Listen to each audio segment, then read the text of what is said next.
Hi there, I'm James Dapperchi, and this is Coffee and a Case Note.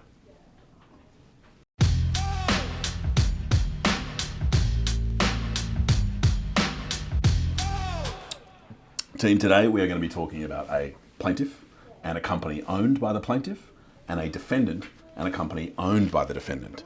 And what happens is that the plaintiff and the defendant resolve that what they're going to do is they are going to go into business together, and the nature of that business is property development.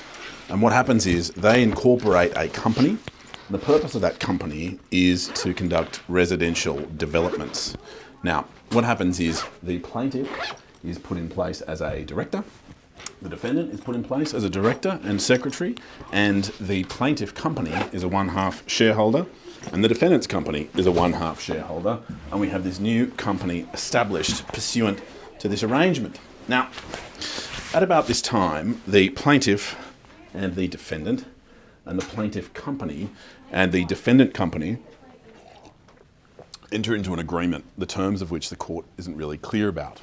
And what's interesting about this agreement is, firstly, that the court has a challenge making findings about the nature of the arrangement between the parties, because the parties are very poor at documenting the arrangements they entered into. Jazz, what's good? Annalise, what's good? And the challenge they face, the court faces, in relation to this arises from what could reasonably be described as a mess of the documents, is how the court finds them. And so we nonetheless have this arrangement. Now, the challenge that the parties face is, what is the agreement they have? Now, the court finds there's a roughly like 50-50 agreement, and the nature of this 50-50 agreement is the subject of some contest. Now, what the parties find between themselves, or what the parties agree between themselves, the court finds, is that in essence there's an agreement for profits to be shared between each of the parties, but there is no agreement on the sharing of costs or the sharing of the making of investments, or none obvious to the court. And so the court has to make findings about this contested issue. Now, the findings that the court makes about the nature of this arrangement is essentially that there is an opportunity provided for any investor in this new company that's going to do some residential development to take some funding and to take responsibility for any money borrowed on account of that funding to be repaid. And that's essentially what happens, because after some time passes, we have the plaintiff and the defendant identifying a property that they would like the new company that they've created together to invest in. And this new piece of property is on the New South Wales coast, and it is being sold by a receiver, and it's being sold by a receiver for about $2.95 million. Guys, please come through. So I'm recording just an ad for work, but it's very, very fine for you to come through. And the sale price is funded 1/2 by the plaintiff and the plaintiff company, and they pay for about half the purchase price, and the other half is funded, the defendant's half and defendant company's half, if we think of it that way, is funded by a bank loan. And what's interesting is that each of the plaintiff and the defendant are guarantors for that bank loan, and there are certain issues we're going to dive into that arise from that.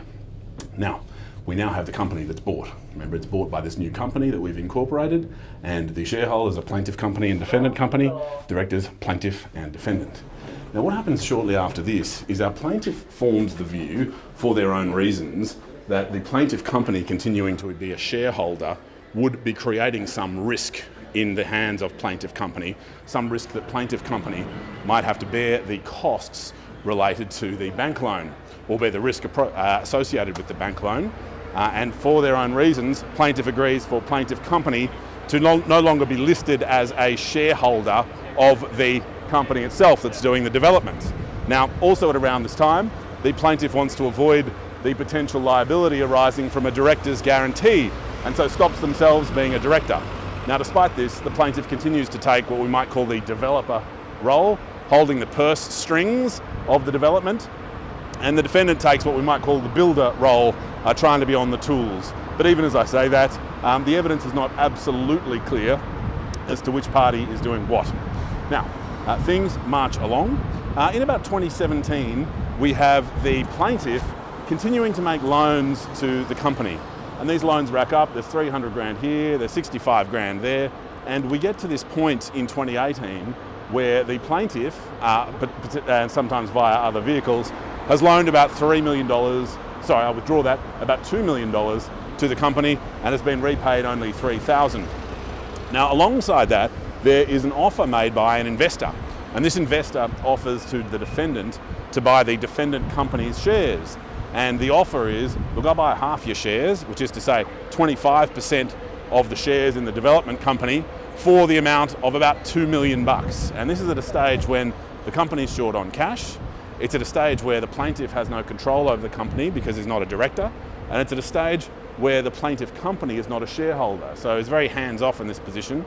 So as you might imagine, the scenario whereby a good investment opportunity is dismissed by the defendant is a bit of a letdown to the plaintiff.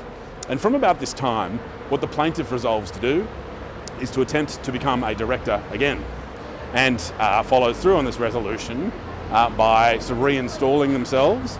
But shortly after they're reinstalled, by way of their accountant filing a form, they are removed by the defendant. And then the plaintiff causes themselves to be reinstalled as a director. And after that happens, the defendant causes the plaintiff to be removed as a director. And this actually happens 3 times, right? Plaintiff installed, defendant removed. Plaintiff installed, defendant removed. And there's this bizarre back and forth where we have director status being put in place for the plaintiff, then removed, and put in place for the plaintiff, and then removed. Now, alongside all this, our defendant is not behaving in an especially impressive way in other ways as well. They've caused the opening of a secret bank account, and they've caused funds to be directed towards their spouse, supported by just sort of reconstructed false invoices, false accounts. And so the defendant's behaving in all these unimpressive ways. And so what happens is our plaintiff and the plaintiff company make an application to the court. And the nature of the application is that it's an application seeking access to some documents initially, but it then comes to be an application for relief pursuant to section 461 of the Corporations Act. And that's a section that allows the court to appoint a liquidator to wind up a company on the just and equitable basis. And they also seek relief.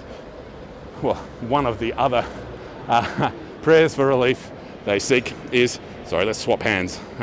One of the other prayers for relief they seek is they seek orders pursuant to section 233 that would grant the plaintiff permission to carry on litigation in the name of the company.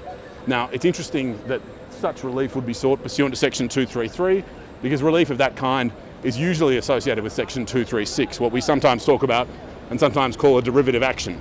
But in any case, the court has to work through the application that's in front of it, and does. And what the court finds is that it's appropriate that the company be wound up on the just and equitable basis. The relationship of trust and confidence between the plaintiff and defendant has been completely eroded, and that might seem fairly trite with the opening of these secret accounts and the funneling off of this money. And so the court's fairly content to make the order for the just and equitable wind-up. And then in relation to oppression, the court finds that the conduct has been oppressive, as we might say loosely, or unfairly prejudicial to a member or the members as a whole, as we might say, to try to adopt some of the language of section 232, and finds that it is then appropriate to make an order pursuant to section 233, and that order is indeed to grant the plaintiff permission to stand in the shoes of the company to chase some of these relevant debts. And so what we find is our plaintiff person, our plaintiff company, get a liquidator appointed to get a liquidator appointed to the, there'll be copyright issues with that song perhaps, a liquidator appointed to the property development company, and get oppressive relief that allows the plaintiff to stand in the shoes of that company to pursue some other claims. Now, what's interesting about that, and slightly unusual, is that a liquidator is normally appointed to a company to take charge of it and run all claims on its behalf. And so what we have here is orders made not only appointing a liquidator who's able to do that, but also granting the plaintiff leave to go and chase some of the claims as well. So, interesting stuff. I hope you agree. And I look forward to joining you again soon for another coffee and another case note. Cheers.